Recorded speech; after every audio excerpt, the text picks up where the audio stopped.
অতীতের কার্যক্রমের কারণে ছাত্র সমাজের যে ধরনের কর্মসূচি প্রয়োজন, যে ধরনের আয়োজন প্রয়োজন, ইসলামী ছাত্র শিবির তার প্রতিষ্ঠা লগ্ন থেকে সে ধরনের কর্মসূচি পালন করে যাচ্ছে।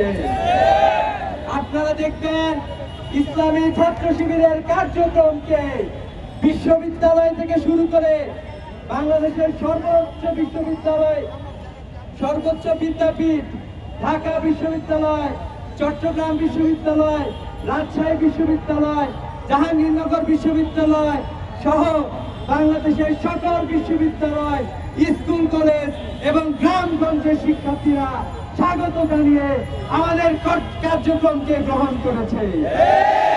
আপনারা দেখবেন এরই ধারাবাহিকতায় বাংলাদেশের ছাত্র সমাজ ডাকসু থেকে শুরু করে এখন পর্যন্ত সংগঠিত প্রত্যেকটি ছাত্র সংসদ নির্বাচনে ইসলামী ছাত্র শিবিরকে বিপুল ভোটে বিজয়ী করেছে।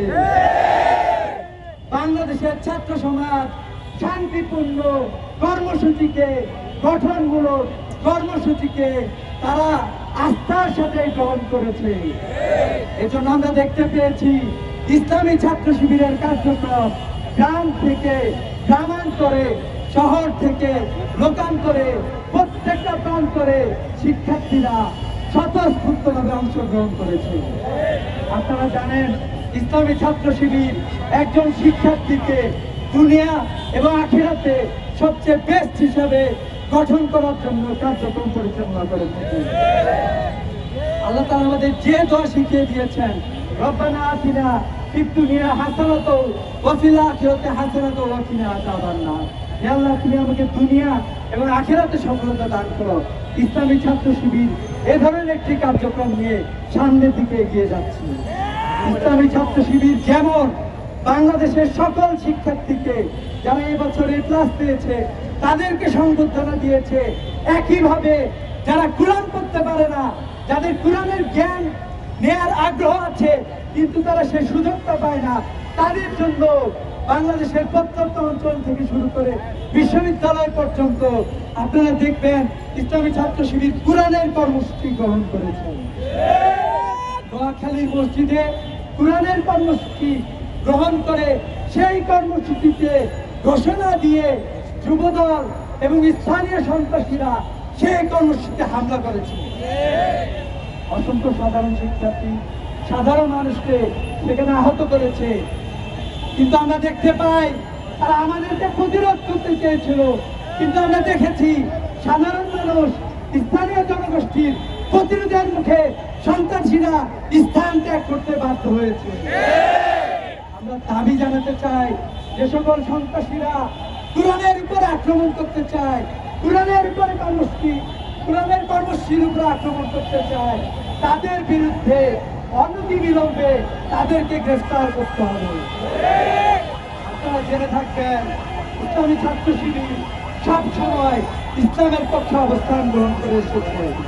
1985 সালের 11 মে আমাদের অসংখ্য ভাইকে চাঁপাইনবাবগঞ্জে কোরআন অবমাননার বিরুদ্ধে আমরা যখন রাস্তায় নেমেছিলাম, সে কর্মসূচিতে গুলি চালিয়ে আমাদের অসংখ্য ভাইকে হত্যা করা হয়েছিল। কোরআনের জন্য ইসলামী ছাত্র শিবির জীবন দিতে আগেও প্রস্তুত ছিল, আগামীতেও প্রস্তুত থাকবে ইনশাআল্লাহ।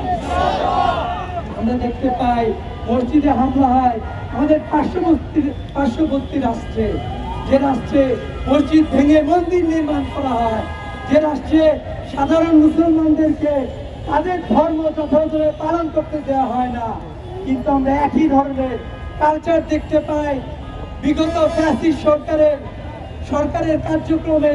আমরা দেখতে পেয়েছিলাম ঢাকা বিশ্ববিদ্যালয়ে প্রোডাক্টিভ রমাদান প্রোগ্রামে তারা আক্রমণ করে আমাদের বিশ্ববিদ্যালয় শিক্ষার্থীদেরকে আহত করেছিল। একই কার্যক্রম আমরা বিএনপি মাধ্যমে আমরা দেখতে পাচ্ছি। আমরা বলতে চাই বিএনপি শুভাকাঙ্ক্ষী, আপনারা এই ধরনের অসুস্থ কার্যক্রম, মারামারি, খুনাখুনি আপনাদের দলীয় কোন দলে অসংখ্য মানুষ, বাংলাদেশের অসংখ্য সাধারণ শিক্ষার্থী থেকে শুরু করে সাধারণ মানুষ জীবন দিয়েছে। এ ধরনের কার্যক্রম আপনারা পরিহার করেন, এ ধরনের কার্যক্রম আপনারা পরিহার করেন।